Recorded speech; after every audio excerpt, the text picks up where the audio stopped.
So, welcome, David, to sit in the hot seat. Yeah. Here. Yeah. So,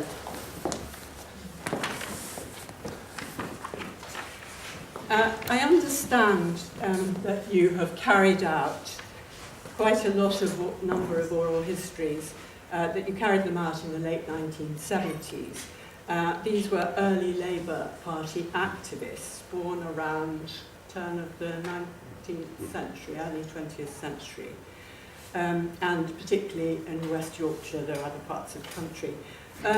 So thinking back then, how was oral history viewed, particularly by historians? Because I gather you were, for a while, you were doing your PhD while teaching politics, which is a very different kind of discipline from history, but you were doing a historical PhD at the time in the University of Sheffield. Yeah, that's right. I really got interested in doing the history and my PhD when I was a Member of Parliament, because the Colne Valley constituency really can boast as the first constituency party, Labour Party in the country. And what was interesting was, and Joanna Bonnet's here, so she's the expert, it was relatively weak in trade unionism. And this made it quite a challenge for the Marxist wing of Labour history at the time to accept that you could have political union before you had trade union consciousness. But when I dug into this, I found that was the very reason why there was a Labour political union, because the men and women didn't have a trade union to fight for them. So they formed, outside the workplace, their own political union. And so I started doing the interviewing probably the mid-70s. And these were people who were born in the 1880s and the 1890s. They were not people who were there at the very beginning of 1891, when the party was formed there, but their mothers and fathers often had been there. And these people really just told remarkable stories. Many of them centred around that very charismatic revolutionary socialist, Victor Grayson, who won a tremendous by-election victory in 1907 in the constituency. So I just felt that these people had a story to tell. It was as simple as that to start with. And I was fortunate, and I will stop when I've said this, that in both at O-level and at A-level and at university, although I did a politics and history degree, I really never did history. All I did was economic and social history. And I was really convinced that history should be not only about kings and queens, to use the right phrase, but should be about ordinary people. And what better way to understand how people lived than was to talk to ordinary people. So that was how I really got into it. So sorry to be long-winded. How did you set about it? What were the tools of the trade, and how did you persuade people to take part? Well, you've got to appreciate that most of the people I was interviewing had actually been born before the motor car, certainly before the aeroplane, and were very suspicious indeed of technology. That was the first difficulty you had to overcome, because I wanted to record these people, to capture their voices, but they were very, very suspicious about talking into anything or looking at anything. And that was a major, major encumbrance, in the mid-1970s. Also, there were difficulties with the machines you used. I tended to use a cassette, which was okay, but was a bit hit-and-missy. You're always wondering about how long the battery was going to last. And you're also aware that the microphones were really not anywhere near like as sophisticated as today. So that was the first difficulty. The alternative was to use the large reel-to-reel tape recorder, which I did use at times, But I mean, that was so obtrusive, as one colleague said. It was like taking a Morris Minor motor car into somebody's front room. You know, they were this big, and then you had the microphone, and it really was, as I say, quite difficult. So that was the first difficulty, getting people to speak into the microphone. Therefore, when I did the interviews, they all had a preliminary, at least one preliminary chat with them, which I made some notes, when I had to persuade them to talk into the microphone at a later stage. And that wasn't easy. I was successful. I did about 30 odd at the time. And I was successful because they actually trusted me, basically. I'd been a member of Parliament. Most of them had worked for me politically, and they trusted me. Now, that was a bigger obligation on me, because they knew I wasn't going to twist. Very suspicious, these people, naturally. Their lives had been, you know, they'd been oppressed in many ways. So they were suspicious, but they trusted me. So those were I guess those were the two problems. So, I mean, quite a lot goes on outside an interview, and then you're coming back to them many years later. Did you have any material, any observations, notes that you made about the interview, about you know, that kind of thing? Yes, I did. I'm not saying it was as professional as I would like it to have been. Just as going back to the recordings now, I had them transcribed them at the time. But I suddenly realised I wasn't very good. I mean, we were all beginners at the game, so to speak. And I was doing the interviews for a particular purpose. But as I was doing it, I realised there was wider application. But looking back, it's inevitable. I'm sure we all think this. Oh God, I wished I'd asked this question. Or why didn't I follow up on that? It was so obvious, you know. But that's just one of the difficulties of being an oral historian. And I think we hopefully are getting a bit better about it as we're becoming more professional about it. I mean, you interviewed some women, I gather, as well as men. Do you think being a man that influenced your interviews in any way? No, I don't think so. I mean, I guess women lived longer than men, so there were more women around than men as it happened. And one got some remarkable stories, about Keir Hardie staying in people's houses and this sort of thing, especially from the women. And most of the women, not all, certainly the non-working class women, had mainly come to the Labour Party through the suffragettes. But the working class women, actually many had worked in the mill, of course, worked in the mills. So that was rather different in West Yorkshire and Lancashire than in perhaps the rest of the country. No, but the women, they talked just as much as the men. Basically, they trusted me. That was the key thing. What about your political skills? Do you think they were helpful in persuading them to take part? Well, only in the sense of who I was. And I'd always got on, I knew these people, I'd worked with them, I'd talked to them. And as I say, I come back to that word, trust. Yeah. Remember, these very, very suspicious people, you know, they actually saw the local newspaper as the enemy, you know, because they always seemed rightly or wrongly to print the stories. Well, it was owned by the Liberal Party, yeah, the local newspaper, and it was basic problem, but, you know, for a Labour, with a Liberal Labour context. So what did you tell them about what you're going to do with this material? Well, I just told them the truth. I wanted to tell their story. That's what it was about. And that's quite a compelling reason to get people to talk, if you get them to trust you. I was on their side. And on occasions I said, look, I need to tell them about your mum and your dad, what they did. And that was the reason that unlocked many of the interviews. But interestingly, it was only nearly 40 years later that you've actually come back to this material. So, kind of, why now, if you like? Well, why now? It's a mission. I mean, I just feel if I don't write up these interviews, and I'm in the process of doing so now, they're never going to get written up. And I think they are unique to Colne Valley, certainly. And there's some of the stories are absolutely incredible. I mean, For example, let me give just one example, not from Colne Valley, but from the northeast, from County Durham, from Newcastle. I was interviewing a very eminent early Labour activist who'd been a suffragette, who suddenly said in the middle of the interview on tape, oh, she said yes, and then I was going to blow up Durham Cathedral. So I said, what?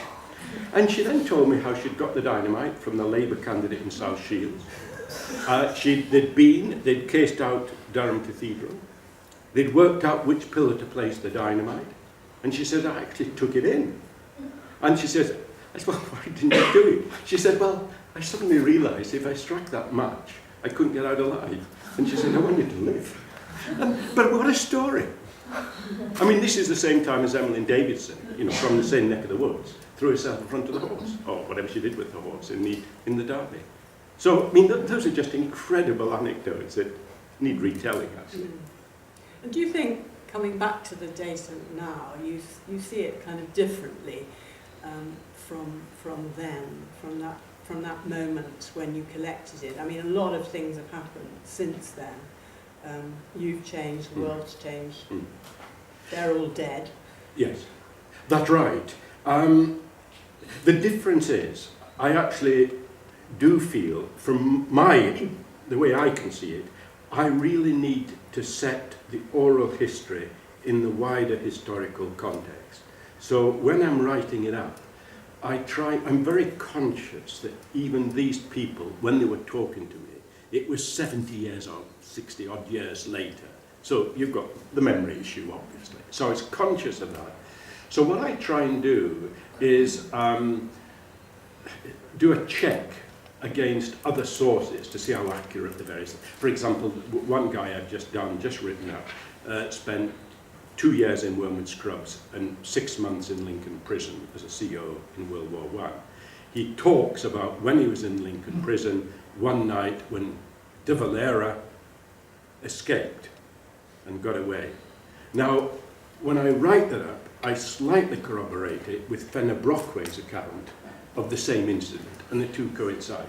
And I do 2 or 3 checks like that, which I think perhaps shows that basically what I'm being told is not by somebody with a faulty memory.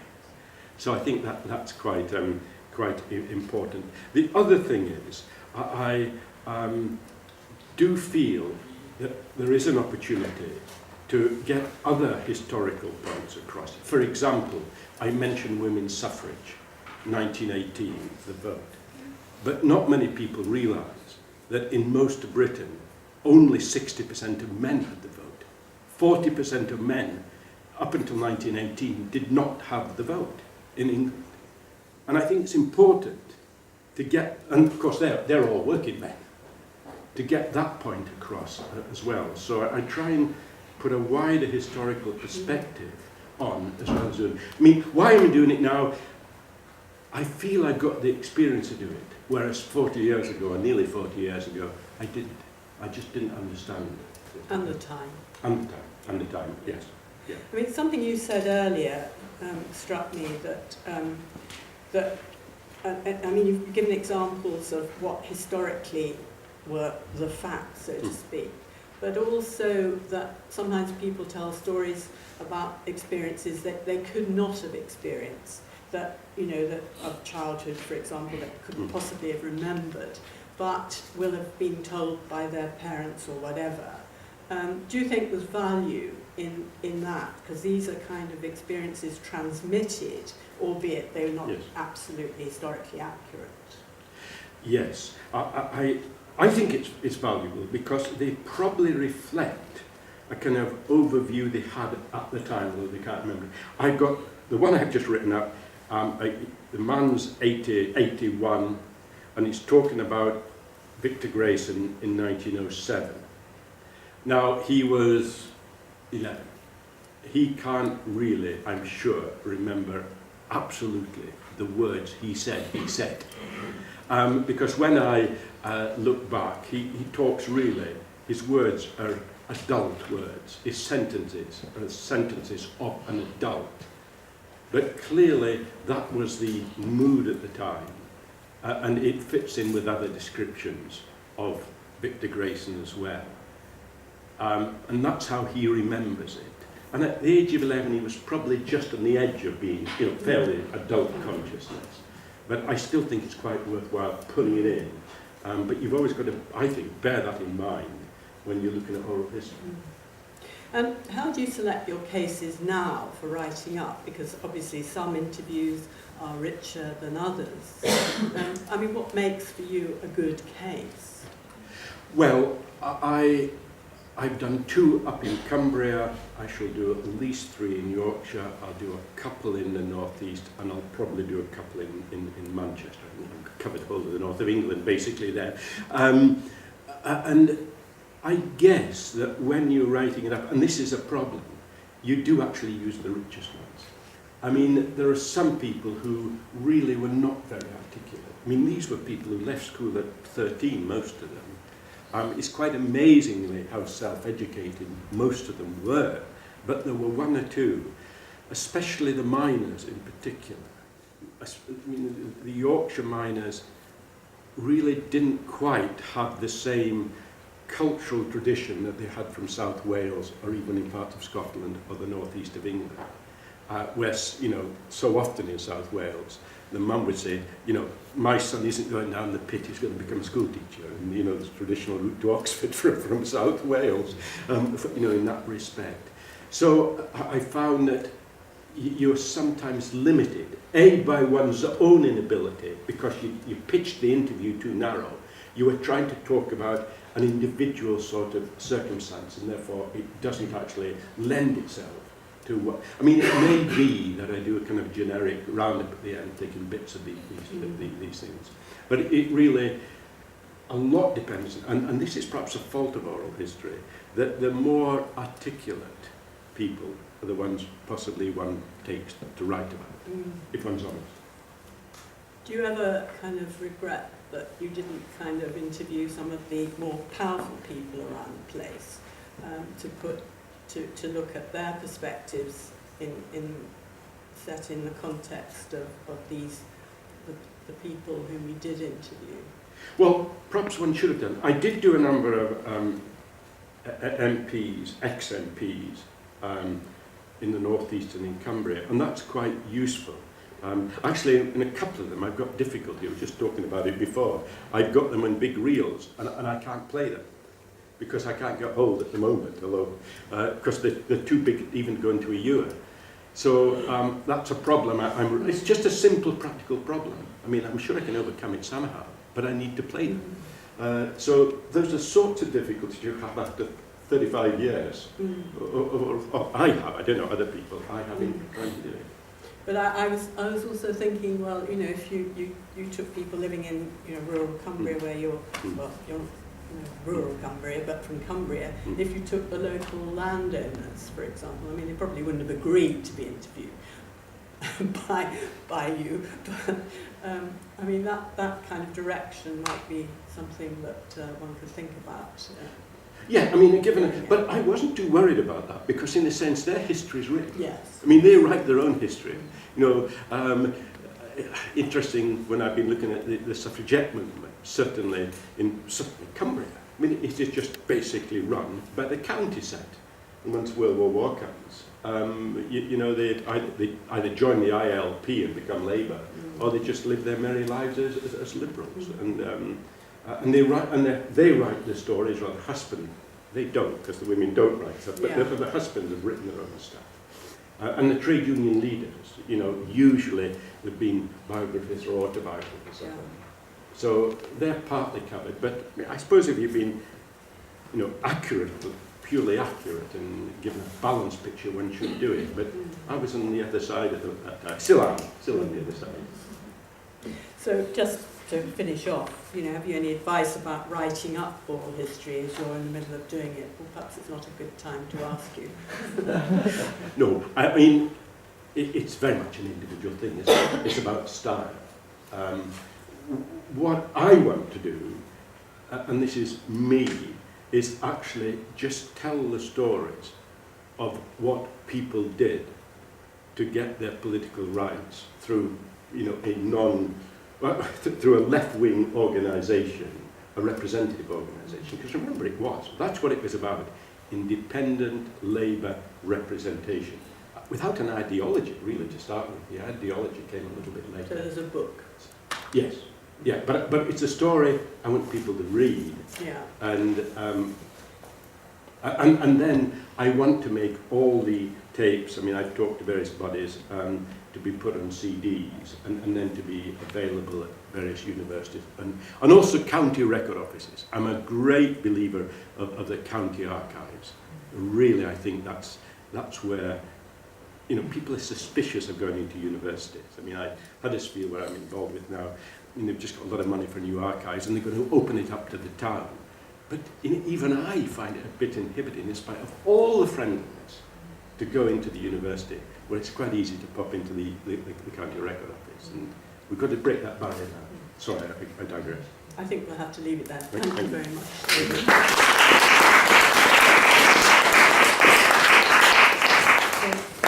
Would you like to take your position now? Oh, I now become chair.